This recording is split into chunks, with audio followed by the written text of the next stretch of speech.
Aujourd'hui, au Radio-Journal, Québec veut tous les pouvoirs en matière d'immigration, mais Ottawa dit non. J'ai réitéré la demande du Québec. Malheureusement, M. Trudeau a réitéré son refus. Justin Trudeau ouvre toutefois la porte à certains aménagements. On cherche des solutions. Nous, on est là pour travailler de façon constructive. L'enquête est toujours en cours. Je tiens à souligner l'excellent travail de la Sûreté du Québec. Menace de mort envers le chef du Parti québécois. La classe politique dénonce un climat malsain. Aucun élu ne devrait traverser ce type de moment. Et pendant qu'une attaque se dessine sur Rafah, une première cargaison d'aide humanitaire par bateau est arrivée à Gaza.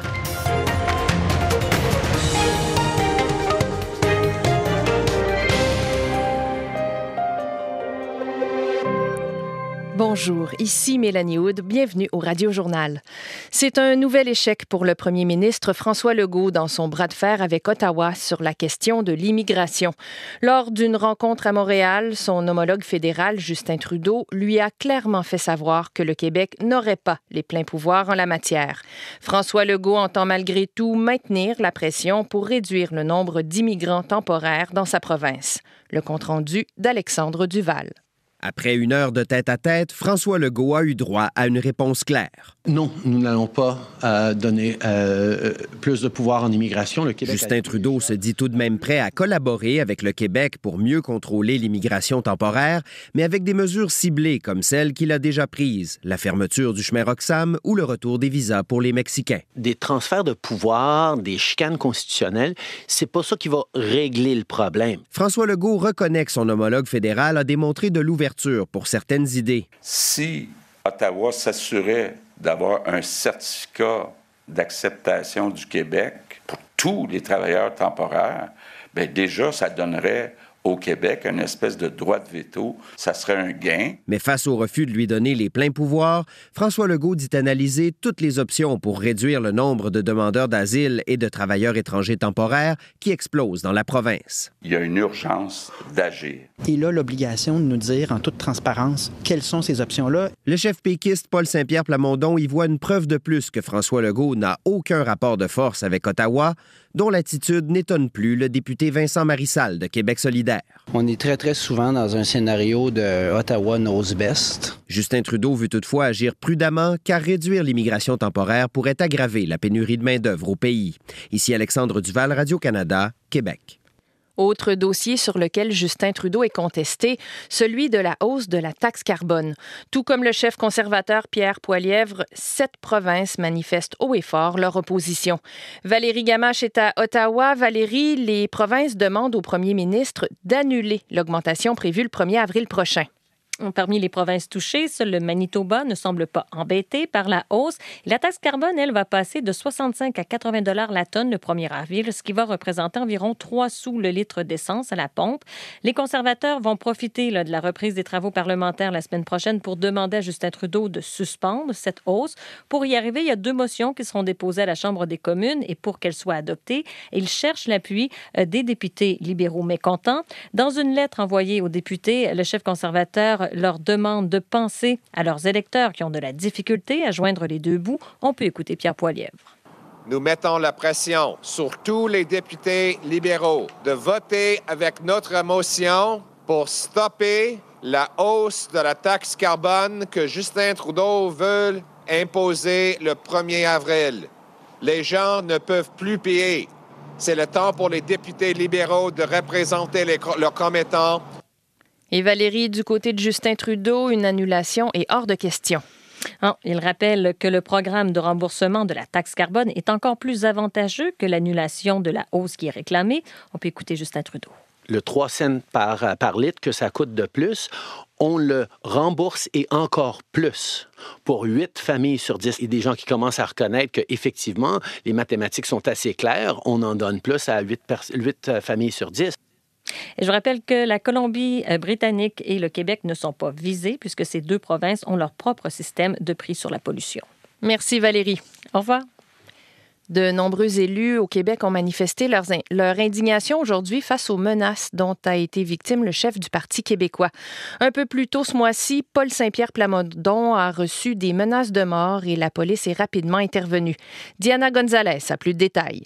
Bouleversé, le chef du Parti québécois, Paul Saint-Pierre Plamondon, a confirmé avoir reçu des menaces de mort qui visaient aussi sa famille. Un suspect a été arrêté et libéré sous promesse de comparaître. Je tiens à souligner l'excellent travail de la Sûreté du Québec. Les signalements en lien avec des propos menaçants ou menaces ont connu une forte augmentation, notamment durant la pandémie, selon des données de la Sûreté du Québec. Ils sont passés de 16 en 2019 à près de 400 en 2021.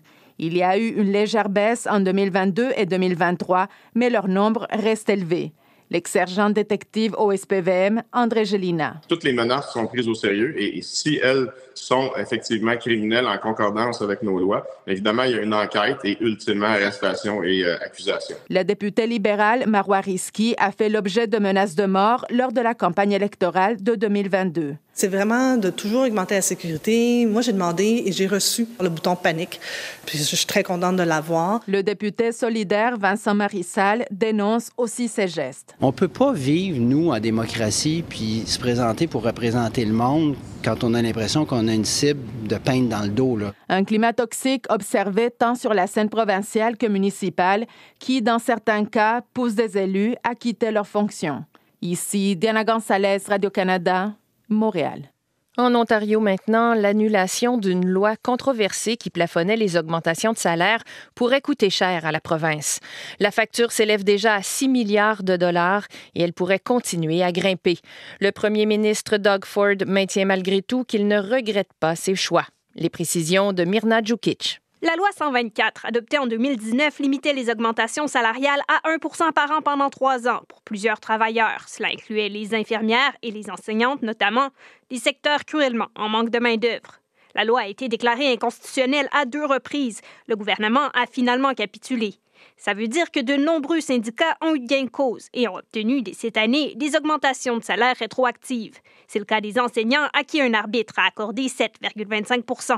Il y a d'autres négociations à venir. En tout, le Bureau de la responsabilité financière estime que la province devra débourser plus de 13,5 milliards de dollars sur 5 ans. Mais Doug Ford défend sa décision.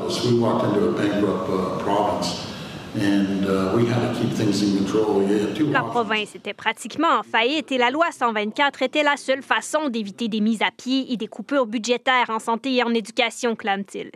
Mais il dit que le contexte a changé avec l'inflation et que les travailleurs méritent maintenant des augmentations. Il n'y a pas une personne à l'Ontario qui croit les mots de Doug Ford, spécialement à ce sujet. Le porte-parole du NPD en matière de finances, Jamie West, souligne que les avocats du gouvernement n'ont pas réussi à convaincre la Cour que cette loi était nécessaire.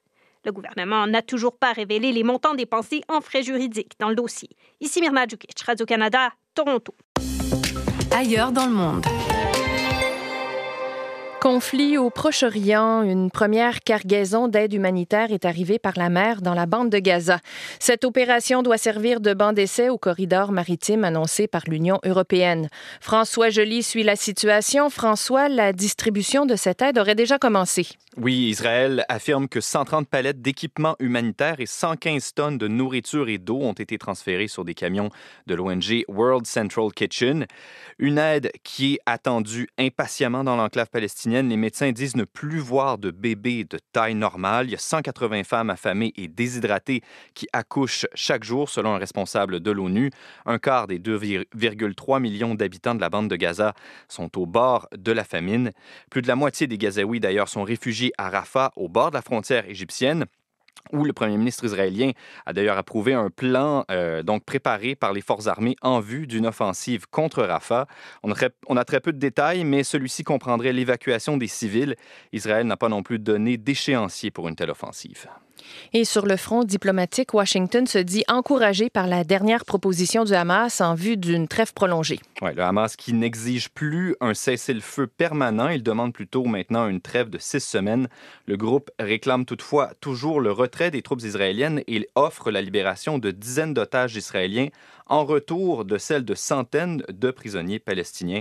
Un membre du cabinet de guerre israélien a toutefois qualifié ces demandes d'irréalistes. Merci François. Je vous en prie. C'est ce qui met fin au Radio-Journal. Pour d'autres nouvelles, consultez l'application Info de Radio-Canada. Au nom de toute l'équipe, bonne soirée.